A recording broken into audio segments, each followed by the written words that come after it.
Praise the lord. దేవునికి స్తోత్రం. క్రీస్తు నందు ప్రియ సహోదరి సహోదరులారా, మన ప్రభువును రక్షకుడునైన యేసుక్రీస్తు నామములో మీకు వందనములు తెలియజేయుచున్నాము. ఈ ఉదయకాలపు సమయమందు ప్రభువు మిమ్మును అత్యధికముగా దీవించి ఆశీర్వదించి నడిపించి బలపరచును గాక. ఈ దినము యొక్క వాగ్దానము, నా హృదయము ఆయన యందు నమ్మిక ఉంచెను గనుక నాకు సహాయము కలిగెను. కీర్తనల గ్రంథము 28వ అధ్యాయము 7వ చరణం. క్రీస్తు నందు ప్రియ సహోదరి సహోదరులారా, దేవుని వలన సహాయము మనకు చాలా అవసరం. ప్రతి ఒక్క మనిషి యొక్క జీవితంలో దేవుని సహాయము కోసం మనము పరితపించాలి. ప్రతి మనిషి తన జీవితంలో దేవుని యొక్క సహాయమును కోరుకోవలసిన పరిస్థితిగా ఉన్నది. ఎందుకంటే దేవుని సహాయము మనకు అవసరం. కారణము, ఆయన సహాయము చేయకపోతే మనం ఈ లోకములో ఏది కూడా సాధించలేం. సహాయము అను మాటకు చాలా అర్థవంతమైన మాట వస్తున్నది. లోకములో మనం చూసినట్లయితే ఆపదలో ఉన్నప్పుడు బంధువులు మన యొద్దకు వచ్చి, స్నేహితులు అందరూ వచ్చి సహాయం చేస్తాము, కంగారు పడకండి, బాధపడకండి అని ఓదార్పు మాటలు చెప్తూ ఉంటారు. కానీ వారికి సహాయం నిజముగా అవసరత వచ్చినప్పుడు వారు తప్పించుకొని మార్గమును ప్రయత్నం చేస్తారు. ప్రియ సహోదరి సహోదరులారా, మనుషుల నమ్ముట కంటే యెహోవాను ఆశ్రయించుట మేలని ఇదే కీర్తనకారుడు చలవిస్తున్నాడు. అంటే మనుషుల సహాయము లేక మనుషులతో మనము ఉండకూడదు అని కాదు, కానీ ఆ మనుషుల వలనే సహాయము చేసి దేవుని మీద మనము ఆధారపడాలి. మనుషులు నమ్మటము కాదు, దేవుని నమ్మిన ఎడల ఆయన అదే మనుషుల ద్వారా, మన విరోధుల ద్వారా, అనేకుల ద్వారా దేవుడు మనకి సహాయము చేయువాడై ఉన్నాడు.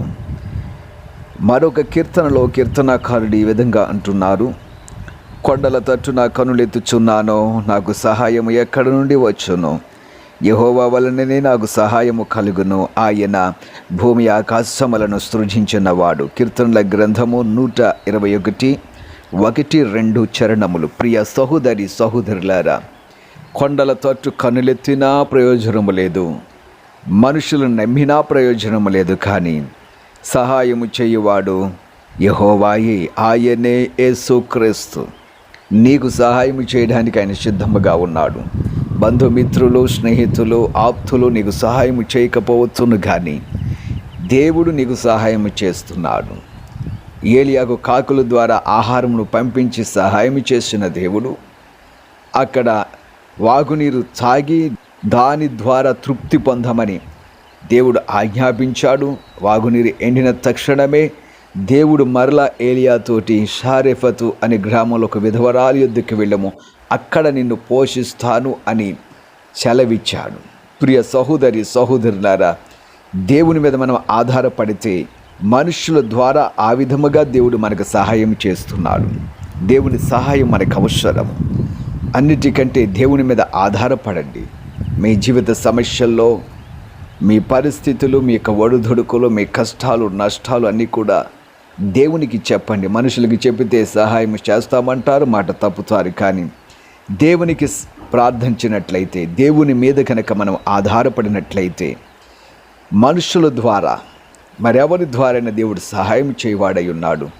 మన ఆపద నుంచి తప్పించి రక్షించేవాడిగాను, ఆపద నుంచి విడిపించి గొప్ప సహాయం చేసే సహాయకుడిగా ఉన్నాడు. ఆయన నిజమైన సహాయకుడు, ఆపదలో ఆదుకుని సహాయకుడు, కష్టములో ఓదార్చే సహాయకుడు, దుఃఖములో కన్నీటిని తుడిచేటువంటి సహాయకునిగా ఉన్నాడు. ఆయన వైపు చూడండి, తప్పక దేవుని యొక్క సహాయము మీకు లభిస్తుంది. అట్టి ధన్యత దేవుడు మీకు అనుగ్రహించును గాక. ఆమెన్. ప్రార్థన చేద్దాం. ప్రియ పరమ తండ్రి, నీ ప్రియ బిడ్డలు ఎటువంటి సహాయం కోసం నీ సన్నిధిలో ప్రార్థిస్తున్నారో వారికి సహాయం అనుగ్రహించండి. వారి జీవితాల్లో ఉన్నటువంటి కష్టములు, నష్టములు, భయానక పరిస్థితుల నుంచి విడుదలని బిడ్డలకు దయచేసి నీ కృపతో నడిపించండి. వారి అవసరతలు ఎరిగిన దేవుడు, వారికి నీ సమయోచితమైన సహాయమును నీ బిడ్డలకు అనుగ్రహించి ఈ ఉదయకాలం సమయమందు మీ బిడ్డలతో మీరు నడిపించి బలపరచమని యేసు నామమున ప్రార్థించుచున్నాము తండ్రి. Amen, amen.